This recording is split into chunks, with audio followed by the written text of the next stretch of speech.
সম্মানিত মৎস্য খামারি ভাই ও বন্ধুরা, আসসালামু আলাইকুম। আশা করি সকলেই ভালো এবং সুস্থ আছেন। আজকের ভিডিওতে আমরা জানব ব্ল্যাক কাপ মাছ চাষের সহজ ও লাভজনক পদ্ধতি। কম খরচে বেশি লাভ করতে চাইলে এই মাছ চাষ হতে পারে আপনার জন্য দারুণ একটি সুযোগ। চলুন শুরু করা যাক। ব্ল্যাক কাপ মাছ পরিচিতি। ব্ল্যাক কাপ মাছ দ্রুত বর্ধনশীল এবং রোগ প্রতিরোধ ক্ষমতা বেশি। কম অক্সিজেনেও টিকে থাকতে পারে, তাই নতুন চাষিদের জন্য এটি খুবই উপযোগী। বাজারেও এই মাছের চাহিদা দিন দিন বাড়ছে। পুকুর প্রস্তুতি।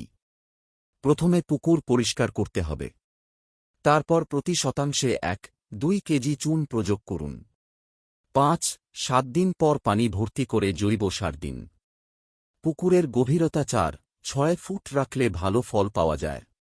পোনা মজুদ। উন্নত মানের পোনা সংগ্রহ করুন।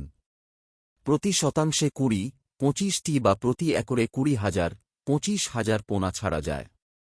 পোনা ছাড়ার আগে 15-20 মিনিট পানিতে অভ্যস্ত করে নিতে হবে। খাদ্য ও পরিচর্যা। ব্ল্যাক কাপ মাছের জন্য 30-35% প্রোটিনযুক্ত খাবার দিন। দিনে 2 বার খাবার দিন। মাছের ওজন অনুযায়ী 3-5% হারে খাবার প্রয়োগ করুন। নিয়মিত পানি পরিবর্তন এবং পরিষ্কার রাখা খুব গুরুত্বপূর্ণ। রোগ ব্যবস্থাপনা। পানি নোংরা হলে বা বেশি খাবার দিলে রোগ হতে পারে, তাই পুকুর পরিষ্কার রাখুন। প্রয়োজনে লবণ বা পটাশ ব্যবহার করতে পারেন। আহরণ।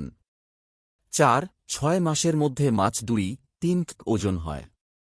তখন বাজারে বিক্রি করে ভালো লাভ করা যায়। ভিডিওটি যদি ভালো লাগে লাইক দিন, শেয়ার করুন এবং আমাদের চ্যানেলটি সাবস্ক্রাইব করতে ভুলবেন না। ধন্যবাদ।